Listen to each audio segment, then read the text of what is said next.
Hello, it is June 29th, 2011. This is Kimberly Dutton, class of 11, with the Randolph-Macon Living Legacies Oral History Project, specifically the Women of Randolph-Macon College.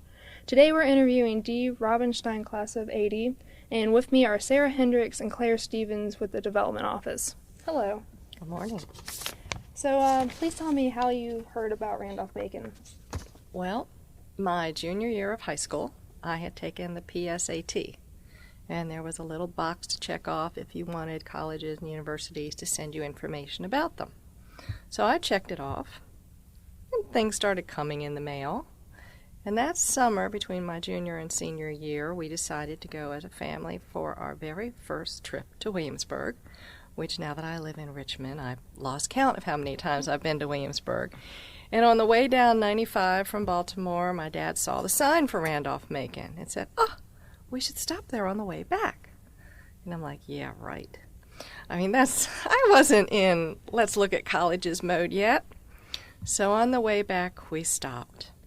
And as I said, during the summer, Ed Cox was head of admissions. I spent an hour with Ed Cox, with Mom and Dad sitting out in the other room wondering, what is she saying to him? I went on a tour of the college.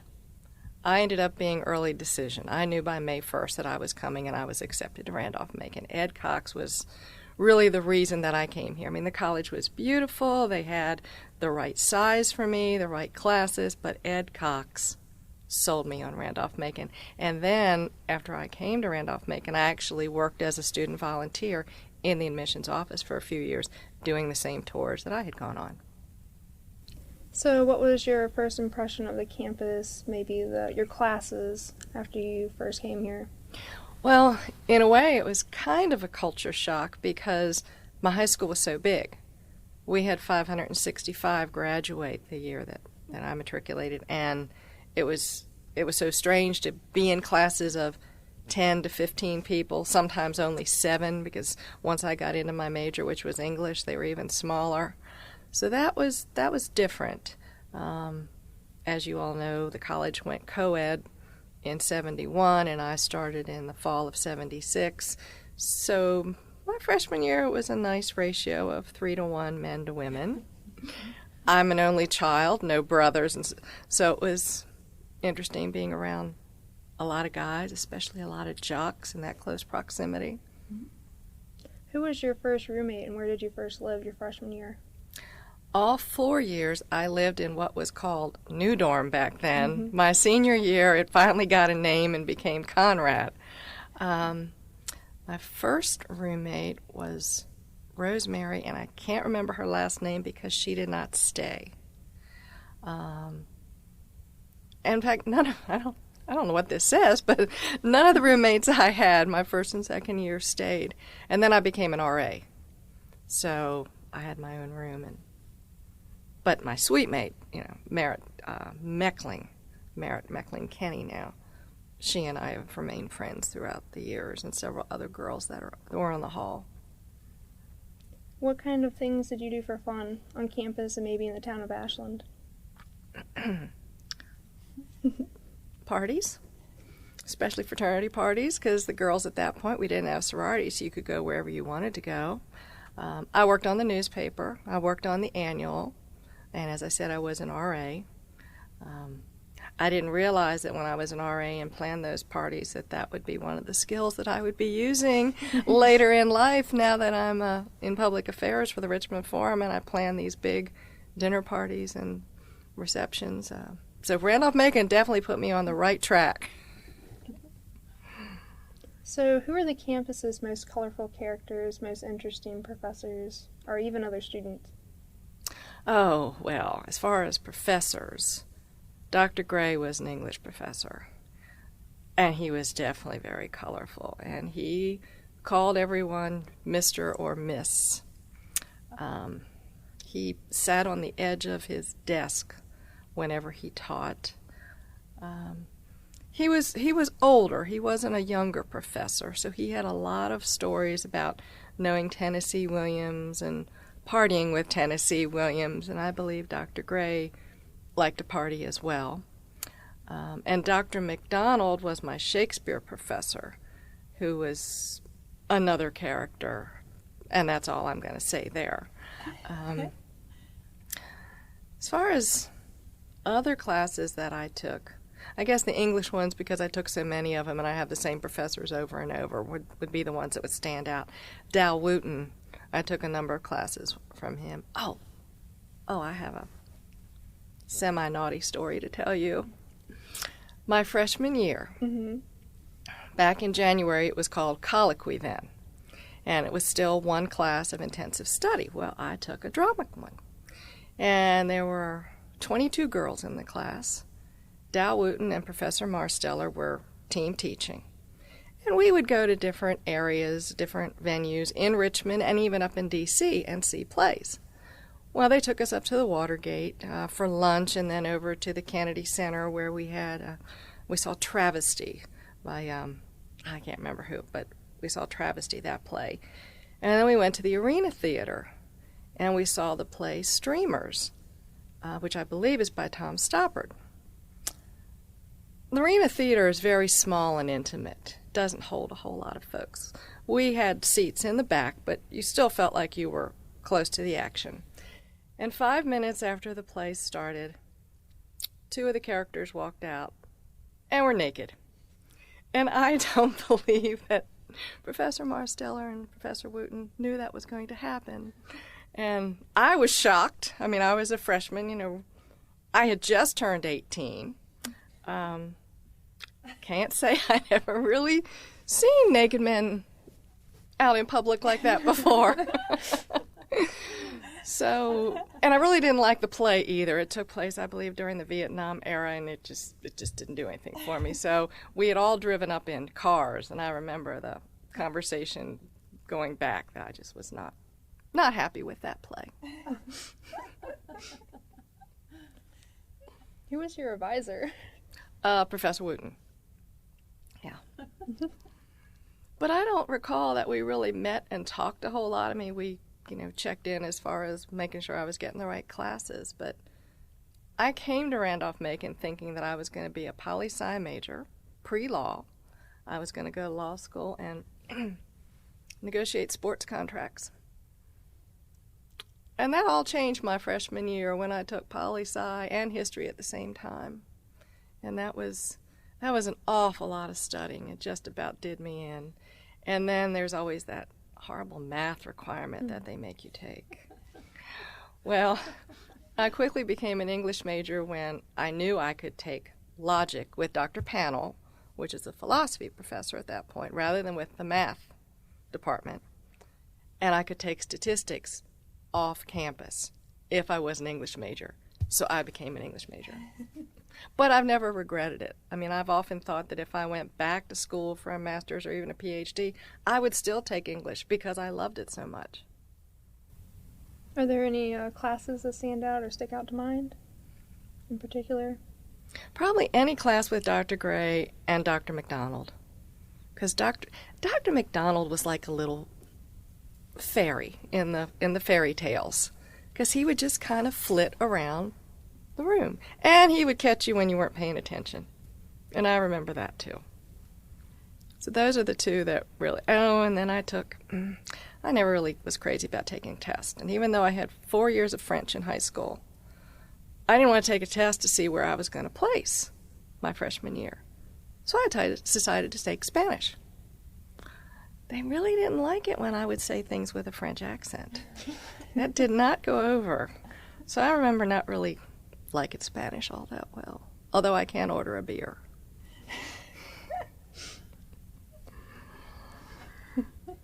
Well, what about the campus facilities, like the dining or the library?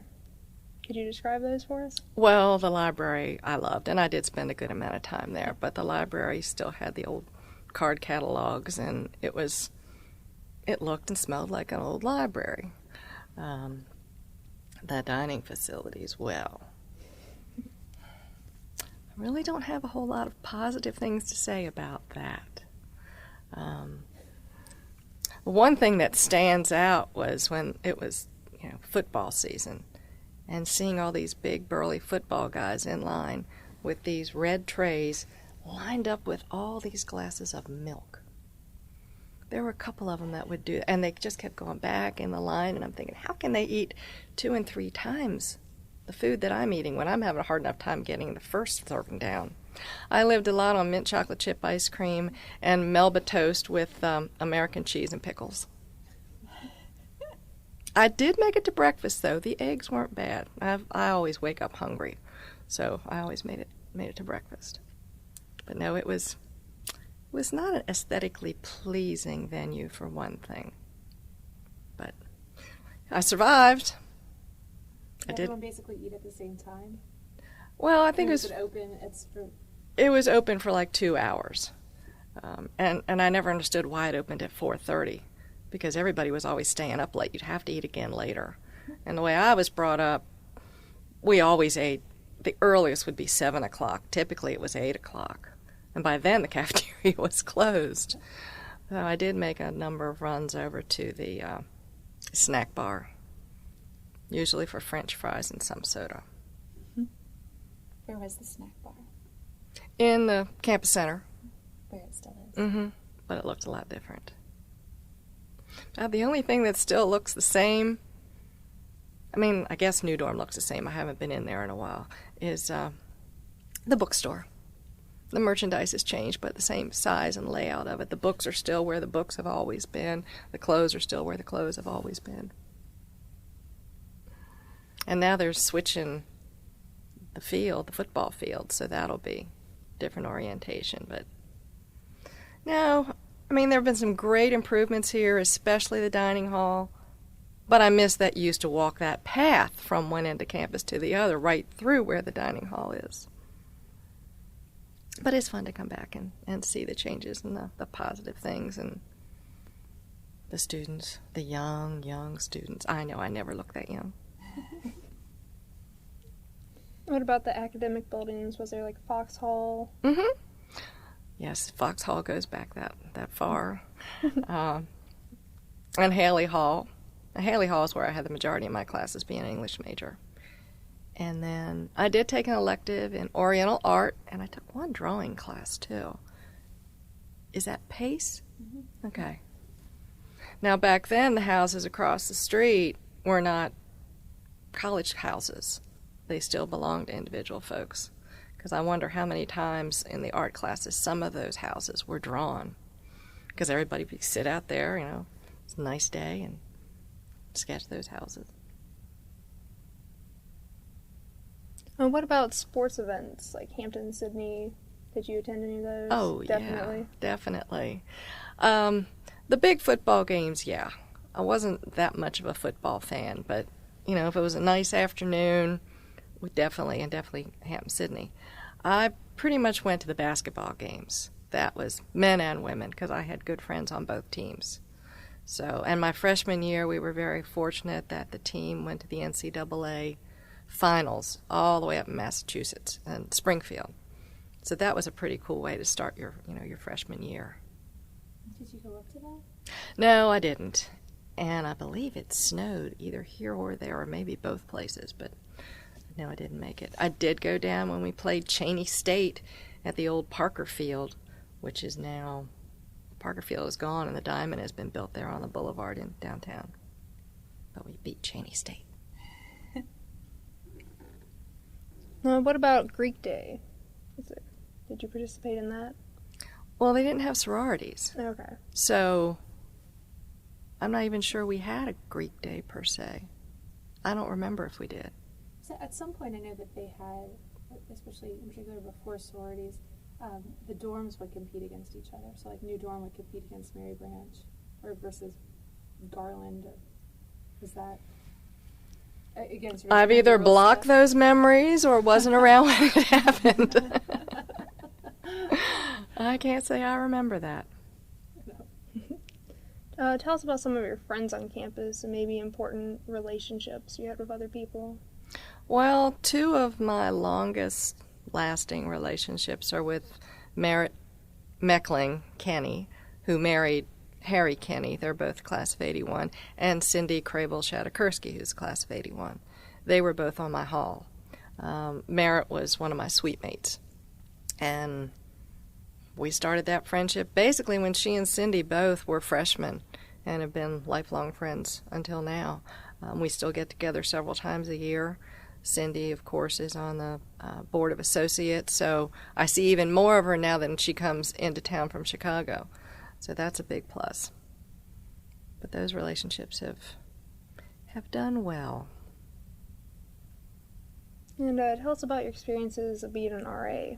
You must have some interesting stories tacked onto that. Well, I used to plan all these hall parties that we would have.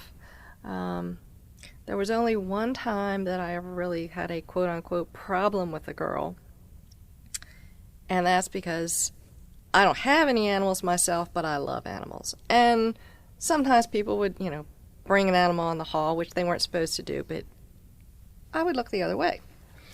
Except for this one girl. I don't know what kind of dog it is, but it's the one where you have to clip their ears when they're little. And she got one of these, and it had one of those styrofoam hats on its head. And she put it in her room and went to happy hour. And he had had the surgery that day. Well, he cried and he cried. He was in pain, and he's there all by himself. And I had somebody go and find her because it just tore me apart. And the other girls that were on the floor, were trying to study, and this poor little puppy is in agony. So I told her that if that's the way she was going to treat that animal, that the animal had to go. And it did.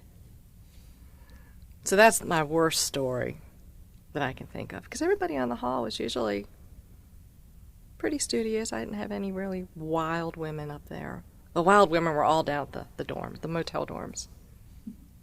What types of parties would you play in? You mentioned that you would have various hall parties. Just your basic Friday night, let's get a keg. And back then you could drink at 18. So we could have mixed drinks and things too. So there wasn't exactly a theme to it, or Sure.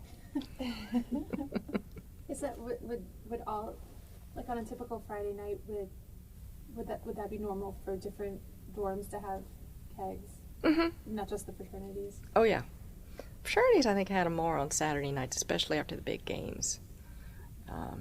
During football season, basketball season, the games were whenever. But yeah, the dorms would have them periodically too. And especially like if it was homecoming, you could go around to the different parties. The motels, I remember, had a lot more parties than we did. And I think it's just because of the proximity of so many dorms down there. The New Dorm girls and the Mary Branch girls, we didn't really hang out a lot. I mean, we might have some friends, but it wasn't like the whole courtyard of Moreland, Mary Branch, and New Dorm got together. I don't know why.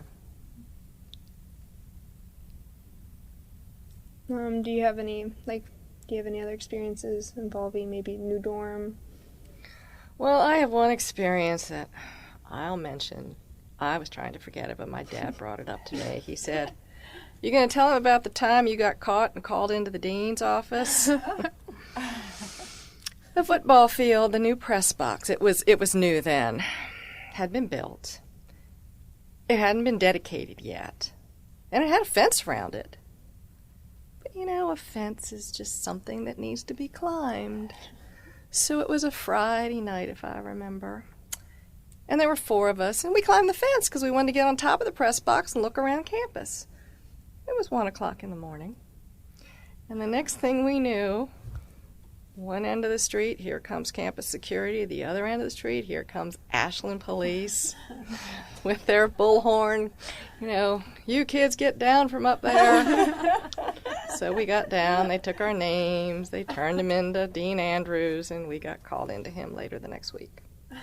What happened to you all?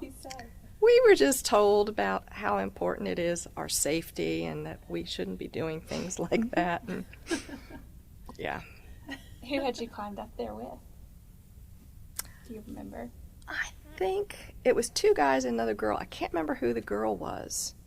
And I think the 2 guys were somebody that I used to ride back and forth to Maryland with, Chip Heaps, and Jeff Ball. Chip graduated. He was in 79. And I can't remember if Jeff was in my class or not. But yeah, it was the 4 of us there. So that was the worst thing I did at Randolph-Macon.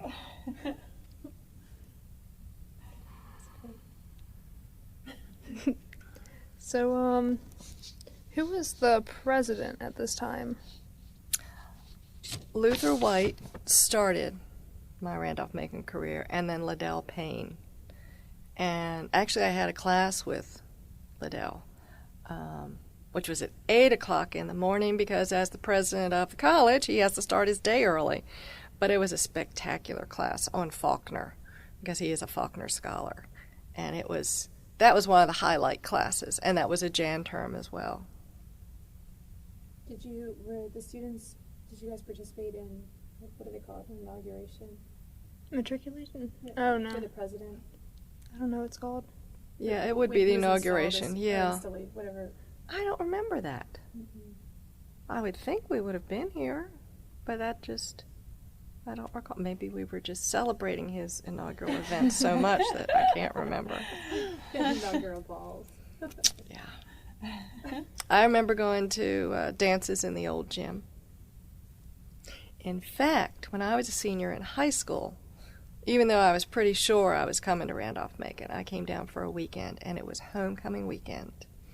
And the girl that I was staying with, her name was Toni Petrin, and she was planning on going to the dance. And, well, she had this high school senior, didn't want to just leave her in the room. So they scrounged up a dress for me, and I went to the dance as well. So anybody that nice, you got to go to Randolph-Macon. Did you know her, or were you all No. assigned? We were assigned. What else did you do that weekend, your first time coming? I'm sure I sat in some classes. Really, the dance is what stands Yeah, out. and it was in the old gym, and it was so cool in there. Do you all do anything in the old gym anymore? Okay, good. In the alumni gym? Yes.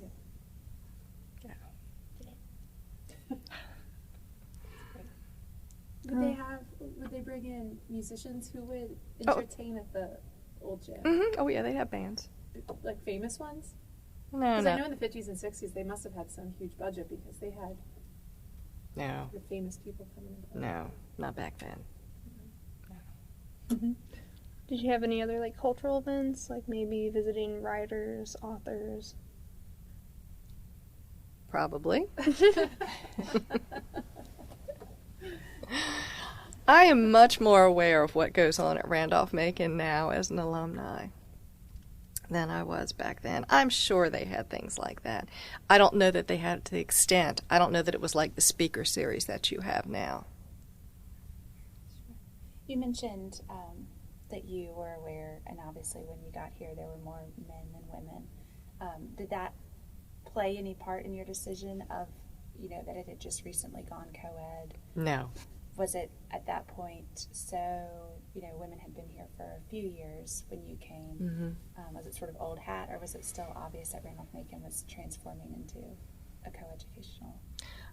In some of the classes, some of the professors, some of the older professors, you'd get a little attitude you could sense from them from time to time, but it really didn't faze me that I was going to be in the minority. And I never really felt that way. I mean, I guess if you were at the dining hall and you'd look around, but, there were enough women, and we had whole dorms full of women. So that didn't influence me. And I didn't come to Randolph-Macon to get my MRS. Were you aware, you said that some of the professors prickled, but I know that some of the professors were sort of the leaders in coeducation. For example, I think Professor Panel was a huge advocate of coeducation. Was that something you were aware of? No. Yeah. Mm-mm. So one way or the other, wasn't? And it was like, maybe one or two professors. And that was more my freshman year that you would just kind of notice some, I can't give you specific comments, but you just knew that they, I had some professors say, well, when the girls came, the boys started dressing nicer. But beyond that, no. And then by my senior year, we quickly got seriously coeducational. Because I think we were about 50-50 or close to it by the time I was a senior. Okay, tell us some more about your senior year. Like, did you already have plans about what you're going to do after graduation? Well, since I decided I wasn't going to be a lawyer, I really didn't have a clue.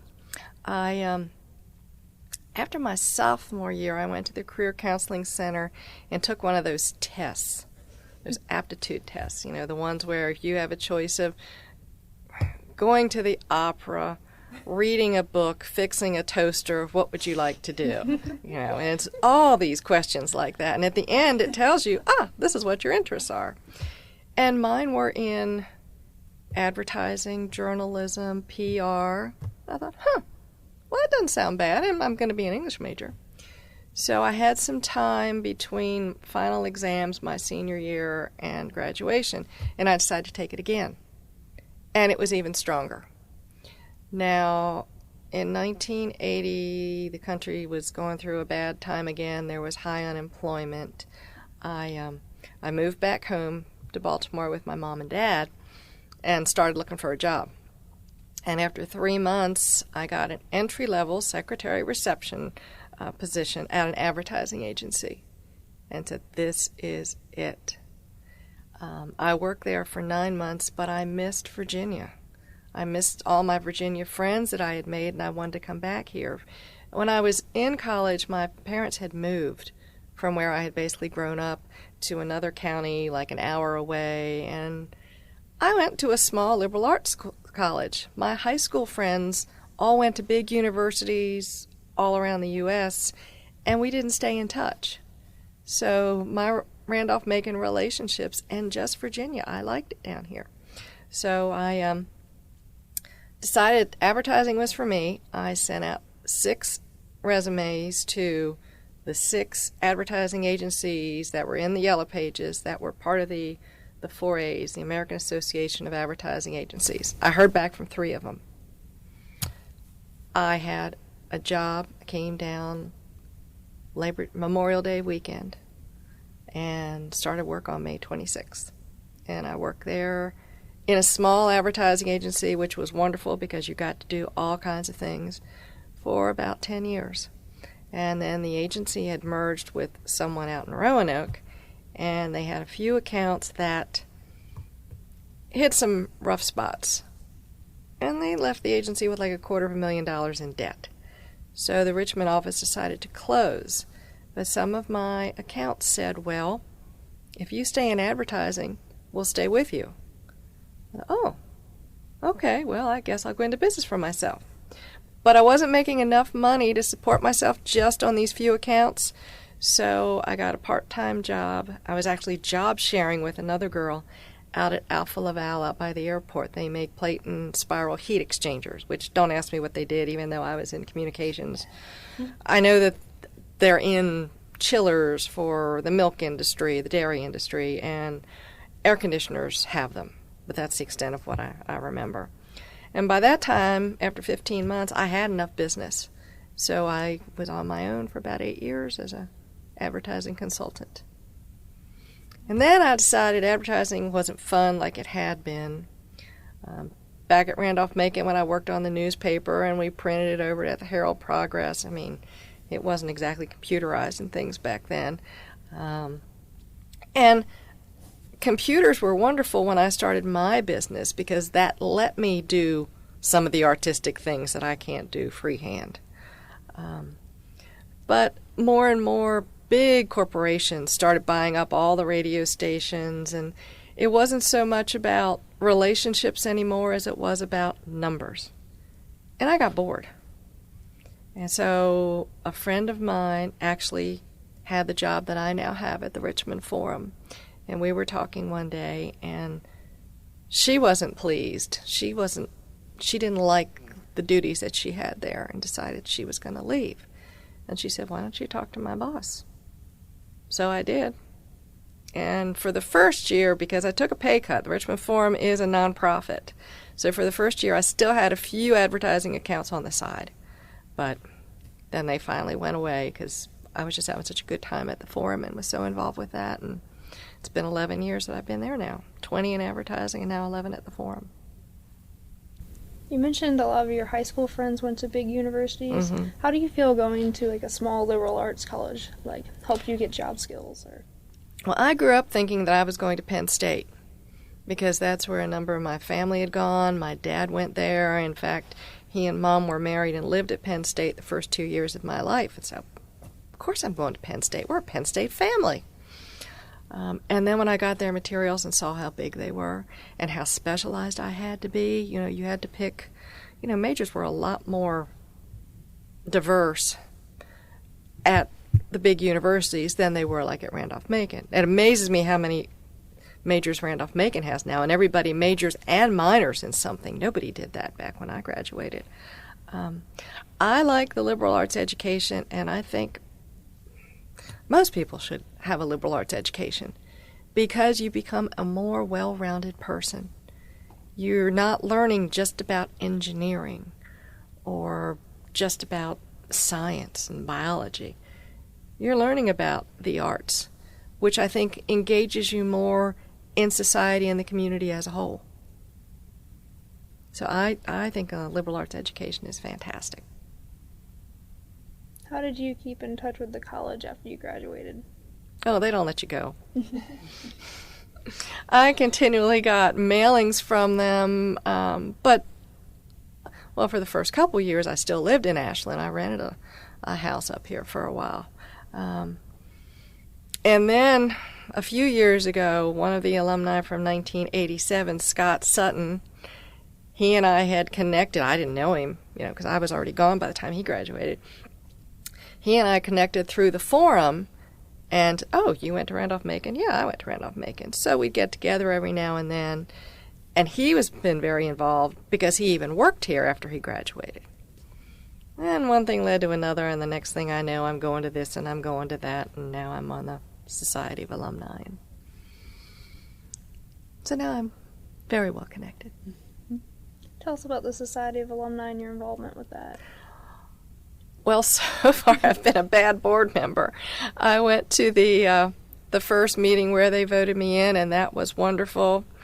Then they had one in the spring that was the same weekend that I had to work at the forum, and the forum is only 3 people, so you don't take off to do other things.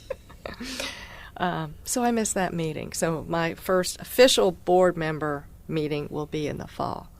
But I've also been involved with a women's group that we've gotten together about, 2.5 years ago. Shelley Olds Burns, who was class of 87 as well, had the first dinner at her house of 7 of us, of which Allison O'Brien, the class of 87, and myself were the 2 oldest. And we sat around and talked about our different experiences. And for me, it's just been fascinating to meet the younger alumni and hear what their experiences were like. I mean, even when it comes to technology, we had a phone on the hall, and that's how Mom and Dad would call us, or we would make calls. Occasionally people would have private phones in their room, but, that costs money, and not everybody could afford that. Well, now everybody's got cell phones and computers. Things were totally different back then as far as technology goes. And just the opportunities that women have that we didn't have back then because they just didn't exist anywhere. So the women's group has been fantastic, and that has grown. I think the last time we had maybe 40, 45 of us that all got together. That was a lot of fun. Do you have a question? Either of you? Well, I guess mine is a very broad question in that obviously you probably were thinking about coming here today, and if there are any stories that we did not hit on with our questions that you wanted to share. Oh, I think I shared those with you. Love to hear them. Now, I'm very pleased with what Randolph-Macon had to offer me and what I got out of the college and where the college is going. I think it's just incredible the way it has grown. A little part of me says, do we really want to get 1,500 to 2,000 students? Because part of the appeal was the small size. My freshman year, there were 900 second semester. But, that is progress. So, no, I'm very happy with Randolph-Macon. And extremely happy with Bob Lindgren. Conversely, if you could give advice, sort of in hindsight, to students who are on campus now, what kind of advice would you give them? Take advantage of all the opportunities that are out there. Go see the speakers that are coming. That's one of the things that I've done as an alumni that has shocked me.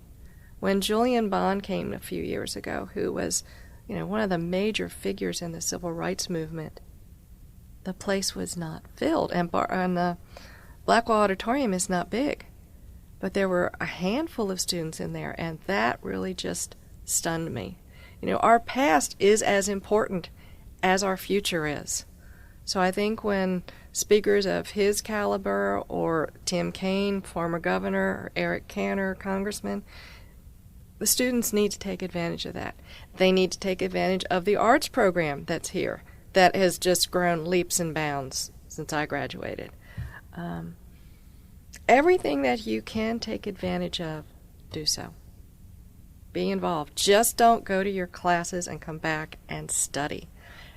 Getting good grades is important, but professors aren't going to, or prospective employers are not going to be looking to see that you got a 4.0 unless you're going into some highly competitive, master's program or engineering program. The vast majority are looking to see how well-rounded you are and what your involvement has been. So that's my take on college. Great. Do you have any closing questions that you normally do? What do you think the future holds for the college? I think it can only get better, especially with Bob Lindgren's leadership, the way the alumni have really gotten engaged, because from my perspective, it's a lot more than what it had been in the past. And I think as long as you have your alumni engaged, the sky's the limit, especially in drawing new students and offering new opportunities for students. Like Cindy, the year before, working for United Airlines, she had a Randolph-Macon student during January as one of her interns. And that's a great connection between her and the college. And if you have alumni that you can engage with students and show them different opportunities that are out there, I think that's just a real plus for Randolph-Macon. Thank you. Thank you. It was wonderful. Well, you're Very welcome. Interesting. We appreciate it. Even my not so nice stories about my time here. It was all wonderful. Have you heard worse? In fact, when you mentioned having an animal, someone was in here saying that they had a lion cub, that the girls' roommate volunteered at the Richmond Zoo or something along those lines, and so they straight up had a lion cub for a weekend, for a long weekend. Oh my Lord. I thought that's what I the thought that's story what was you going to said. be. No. Boy, my stories are tame now, aren't they?